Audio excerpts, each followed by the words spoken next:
Continuamos en Empresarios de Acá y lo anunciamos en la portada. Ya recibimos a Diego Yarza, que es gerente legal de la Cámara de Comercio y Servicios. Muchas gracias, Diego, por estar aquí. Un gusto tenerte. Bueno, gracias a ti, Tatiana, y también gracias al programa tuyo, Empresarios de Acá, y a todos tus oyentes. Bueno, muchas gracias a ti por hacerte este tiempo en momentos en los que te tenemos bastante atareado, porque estamos en el medio de rondas de negociación colectiva. Las pautas ya son conocidas por todos. En el programa anterior hicimos un repaso con análisis y allí la idea es conocer contigo un poco cómo recibió el sector empresarial lo que es estas pautas. Bueno, las pautas que tenemos hoy en día, para que entienda tu público, son difíciles de entender. No son como en pautas anteriores que era más fácil, digamos, de analizar su contenido. Acá las pautas lo que tiene es que siempre son elaboradas y siempre hay una pelea entre lo que es el Ministerio de Economía y el Ministerio de Trabajo, lógicamente porque uno se encarga de lo que es básicamente el control de la inflación, de los precios y demás, como es el Ministerio de Economía, y otro tiene que velar un poco por lo que es el salario real, cómo se va, digamos, a comportar durante todo el periodo del convenio colectivo o de lo que son, digamos, esta ronda número 11 de los consejos de salarios, y justamente hay veces que los intereses van por carriles distintos.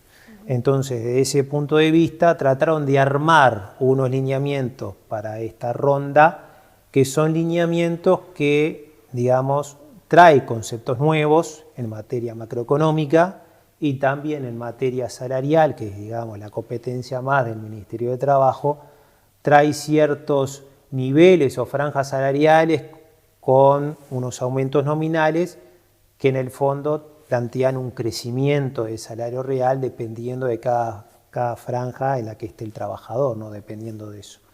Y lógicamente esa ensalada, por así decirlo, hay momentos en que uno le es más fácil de entender, como pasaba en rondas anteriores, donde básicamente era la inflación real sobre la inflación proyectada que tenía el Poder Ejecutivo, y ahora se le adicionan algunos otros condimentos, como puede ser basándonos en lo que es la inflación del Banco Central, en la que estima de un 4,5 anual. Después también habla de lo que es la inflación subyacente, que es un concepto nuevo macroeconómico, en la cual tiene una inflación con ciertas exclusiones, o sea, se excluye todo lo que son los combustibles, todo lo que es fruta y verdura. Y claro, eso se toma como la idea, por lo menos que tiene para este caso el Ministerio de Economía, es de hablar de una inflación subyacente con exclusiones que permita una menor volatilidad de los precios. O sea que desde ese punto de vista tiene un justificativo. Lo que sí, desde el punto de vista empresarial, no se entiende por qué ese justificativo se utiliza solamente, o sea, la inflación subyacente, solamente para el primer año del convenio colectivo que se negocie, y no para el segundo año. Para el segundo año es la inflación pura y dura, como en las rondas anteriores, inflación proyectada sobre inflación real. Entonces se da esa mezcla que muchas veces es difícil de entender por las empresas, y también desde el punto de vista salarial, desde el punto de vista de lo que es la competencia del Ministerio de Trabajo, estamos hablando de ciertos crecimientos salariales que están muy por encima, digamos, de lo que es el crecimiento del país, ¿no? De lo que es el PBI.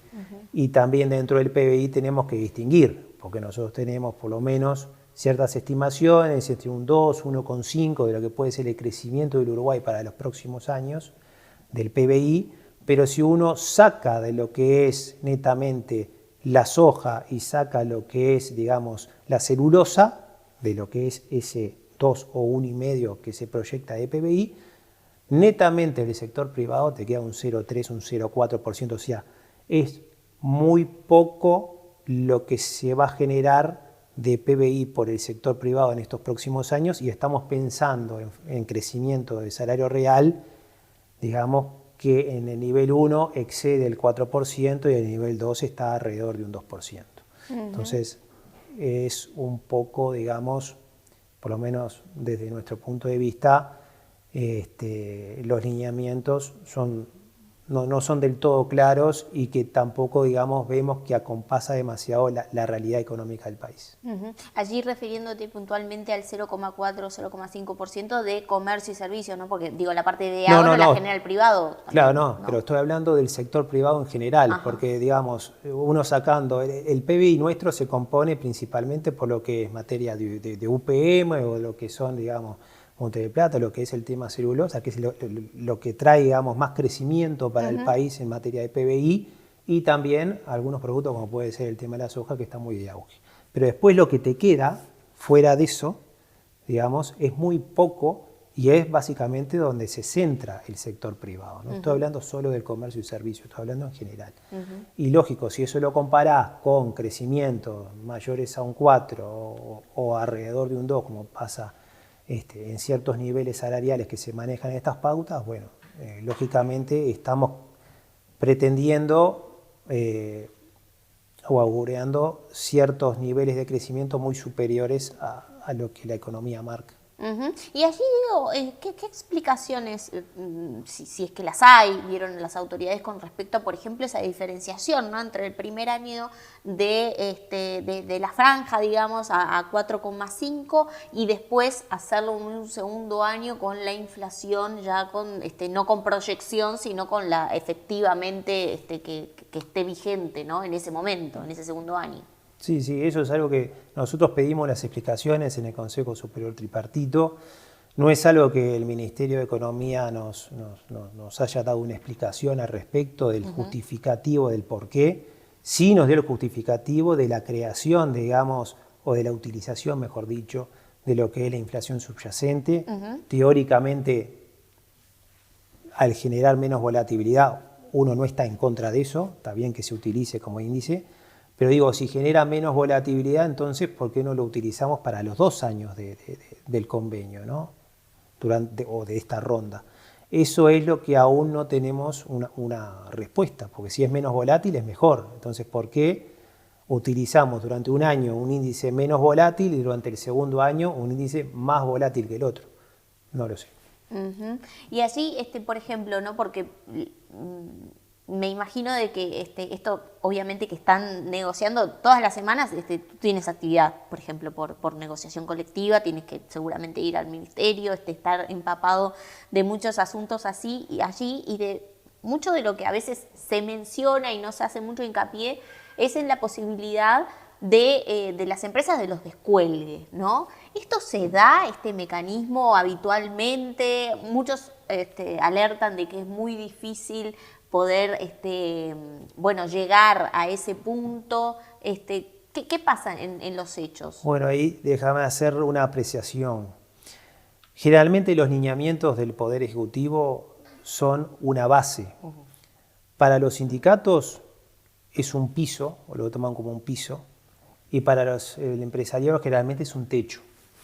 El tema, lo que sucede hoy en día es que tenemos dentro de los lineamientos ciertos crecimientos de salario que son bastante trascendentes para lo que es la realidad de las empresas hoy en día y que no cuentan con una heterogeneidad de poder diferenciar por lo menos en el sector de actividad, si le está yendo bien o le está yendo mal, si el tamaño de la empresa, si es una micro, pequeña, mediana, grande, o sea, no tiene ningún tipo de diferenciación, es el crecimiento real para todas las empresas por igual, y tampoco por ubicación, por localización de la empresa. Es lo mismo una empresa que está en Montevideo que una empresa que está en Bella Unión, entonces, o que está en Frontera, que ya sabemos que el Ministerio de Economía ha hecho una política, ahora ha lanzado una política justamente de alivianar la carga impositiva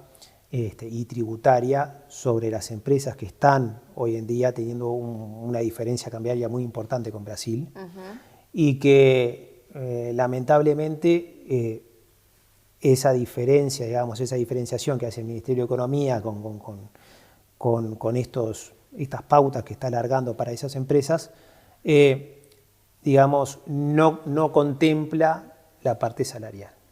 Sí contempla la parte de aportes patronales, con exoneración de un 75% y algunos otros temas, pero no contempla el tema salarial. Entonces, lo que se da, y ahí engancho con el tema de los descuelgues, es que seguramente con esta negociación estemos en algún, por lo menos en algún sector, que pueda tener dificultades, que no puedan cumplir, porque los descuelgues es para eso, para aquellas empresas que no puedan cumplir con lo que marca el lineamiento, con lo que marca lo que resulte de la negociación dentro de los consejos de salarios. Entonces, que esa empresa tenga la potestad de poder presentarse, decir, miren, estoy en una situación económica difícil, va a tener que comprobarla, ¿no? Con estados contables, con el tema de presupuesto, con tema de ventas, facturación y demás, y después el grupo madre dentro de ese sector en el que se presente, de los consejos de salarios, tiene que contemplar esa realidad y ahí ver si se puede amparar ante un descuelgue, o sea que ese convenio colectivo que es para todo sector de actividad no se le aplique a esa empresa en particular, o estiman que no. El problema que tenemos hoy en día, ¿por qué las empresas, digamos, optan muy poco por esos descuelgues? Primero porque es de muy difícil dilucidación, o sea, uno tiene no solamente que presentar una cantidad de documentación, que no todas las empresas, digamos, tienen todas las cosas como para querer presentar y desnudar su realidad económica y financiera, porque dentro de los consejos de salario también hay empresas competidoras, bien, entonces, y desnudarlo eso ante el Poder Ejecutivo o ante quien sea. Y lo segundo es que también eso se decide, hoy en día se decide por unanimidad el tema de los descuelgues. Entonces, lógicamente el sector trabajador es proclive a no estar concediendo este tipo de descuelgues a las empresas porque no le conviene que haya alguna empresa dentro del sector que no cumpla con lo que diga el Consejo de Salario, o que haya algunos trabajadores en los que no se le contemple ciertos aumentos y a otros sí. Entonces, por eso es que es muy difícil, por más que la empresa presente todo, la documentación y demás, y se evalúe de que sí, que efectivamente está con un problema financiero muy importante, de que después salga por unanimidad, digamos, votado en el grupo madre. Son todas limitaciones que se tienen. Qué interesante el análisis que tú nos pones aquí en el programa, ¿no? Porque dan cuenta bueno, de también no solo de la puesta a punto de las pautas salariales, sino también de los procesos, ¿no? Que muchas veces quedan como olvidados allí, ¿no? Y que es bueno refrescar y es bueno también informar, ¿no? De cómo se dan, ¿no? Porque en las noticias diarias vemos pautas salariales, consejos de salarios, pero estos procesos en la interna no son muy comentados, ¿no? Así que te agradezco el análisis. Allí, preguntarte, para ir finalizando, Diego, tú mencionabas allí que hubiese sido, y es no solo mención tuya, sino de muchos empresarios aquí que han manifestado la necesidad de una heterogeneidad en lo que son las pautas salariales, quizás incluir conceptos de productividad. Por ejemplo, en el caso de la Cámara de Comercio y Servicios, ¿presentó una propuesta o algunas propuestas como para decir al Ministerio, bueno, esta sería una forma de...? En realidad nosotros ya teníamos desde los lineamientos anteriores, ya se tenían incorporado lo que era la heterogeneidad de los sectores, y también en rondas anteriores, donde el Frente Amplio también era gobierno, se contemplaba el sector de actividad si estaba en problemas, si estaba en un sector medio o en un sector dinámico. Se tenía una comparativa. Lo que nosotros le dijimos es, bueno, estaría bueno que estos lineamientos vuelvan a tener por lo menos algún tipo de diferenciación desde ese punto de vista, para distinguir, para no poner dentro de la misma bolsa aquella empresa que le está yendo muy mal o aquel sector que le está yendo muy mal con aquel que le va más o menos bien o aquel que le va fenomenalmente bien. Pero el problema que tenemos es que los lineamientos no dicen nada, no lo contemplan, sí lo mencionan, de que se va a tener en cuenta el tamaño, ubicación y eso, pero al momento de ir al Consejo Superior Tripartito y preguntarle al Poder Ejecutivo, bueno, ¿cómo se va a realizar, digamos, esa heterogeneidad que se expresa en los lineamientos? Lo que dicen es, bueno, eso depende de cada mesa hablará, cada mesa decidirá. Pero eso sabemos que en la práctica no es una solución porque dentro de las mesas estos temas depende de que las dos partes estén de acuerdo y eso generalmente no sucede en estos tipos de diferenciación, ¿no? Que antes eso ya no era necesario ni discutirlo en las mesas, ya los lineamientos, ya el Poder Ejecutivo te decía qué entendía por dinámico, qué entendía por sector en problemas y qué entendía por sector medio, ¿no? Y ahora lamentablemente no se tiene ni siquiera una referencia a la que podamos acudir, dependerá de cada mesa de negociación. Te vemos muy activo en imágenes cuando forman parte de las noticias de consejos de salarios y negociación allí en las mesas. ¿Cuál es el clima? Y es un clima de incertidumbre. Entre ambas partes, trabajadores y empresarios. Sí, es un clima de incertidumbre. Estamos, ustedes lo sabrán, últimamente con muchas medidas gremiales, con muchos sectores en problemas, tema del sector pesquero, que está dando mucho que hablar. Y lógicamente también está el sector público, que el sector público ahora quiere también las mismas reivindicaciones que en el sector privado, quiere lo mismo 2% y 4% de crecimiento para sus salarios. Y dentro del sector privado también hay mucha incertidumbre por lo que son, digamos, estos crecimientos que se están planteando, ¿no? Que son crecimientos que pueden afectar lo que es el mercado laboral. Esto ya sucedió del 2015 al 2019, en el cual fue un periodo donde la tasa de desocupación creció bastante. Y creció bastante ¿por qué? Porque se decidió una política en ese momento de querer priorizar el crecimiento salarial por sobre la fuente de empleo laboral. Y eso después de la pandemia, por lo menos lo que se trazó fue al revés, priorizar el empleo por sobre el salario. Y ahora que estamos en un momento, digamos, por lo menos de ver cuestiones más razonables en materia de crecimiento salarial y demás, nos encontramos con que estamos ante una realidad distinta, una realidad que hasta en ciertos momentos supera lo que es el PBI del país. La productividad media de una empresa es de un 1%, pero se está pretendiendo crecer salarialmente a un 4 o a un 2. Entonces, lógico, las paramétricas no nos están dando y bueno, y eso es lo que nos genera, digamos, cierta incertidumbre y principalmente para aquellos trabajadores que están en el nivel 1, que dice los lineamientos, que son los que están menos capacitados, los que están menos formados. Y lógico, cuando uno prioriza el salario por sobre el empleo, pasa lo que pasó del 2015 al 2019, en el cual hubo mucha gente desocupada y principalmente en esos segmentos, ¿no? Las que están menos formadas. Entonces, ¿visualizan que puede pasar una situación así? Y es muy probable, es muy probable. Bueno, vamos a seguir atentos, Diego Yarza, gerente legal de la Cámara de Comercio y Servicios, a cómo evoluciona, ¿no? Todo lo que hace a la negociación colectiva, que básicamente es uno de los temas claves de este año y que también para lo que proyecta, ¿no? Para los próximos años también en materia de empleo. Muchas gracias por compartir tu tiempo y tu conocimiento aquí en el programa y te esperamos en otra oportunidad. Ya te dejo la invitación porque estos temas hay que seguirlos de cerca. Muchas gracias, Tatiana, como siempre, por la invitación, así que les agradezco y bueno, un saludo a toda tu audiencia. La contratapa de hoy es presentada por GSS Facility Services, soluciones de gestión en servicios complementarios para empresas. En el programa de hoy hablamos de industria, de productividad, competitividad, innovación, temas que siempre están presentes en la agenda de los empresarios y por supuesto en la agenda del programa.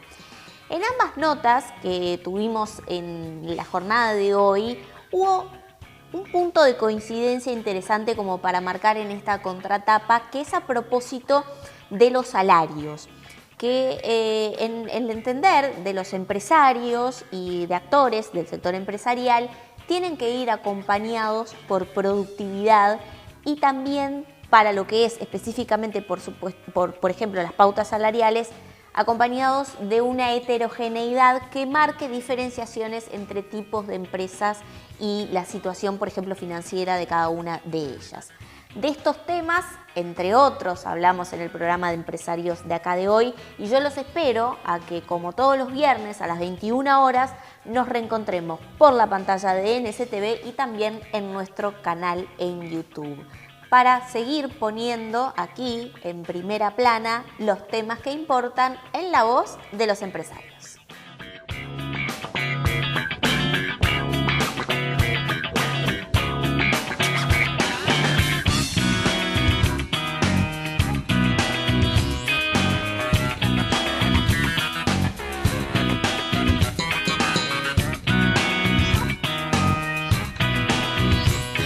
Este espacio fue presentado por Claro Empresas Soluciones Corporativas. Presentó este programa Banco República, nuestro banco país.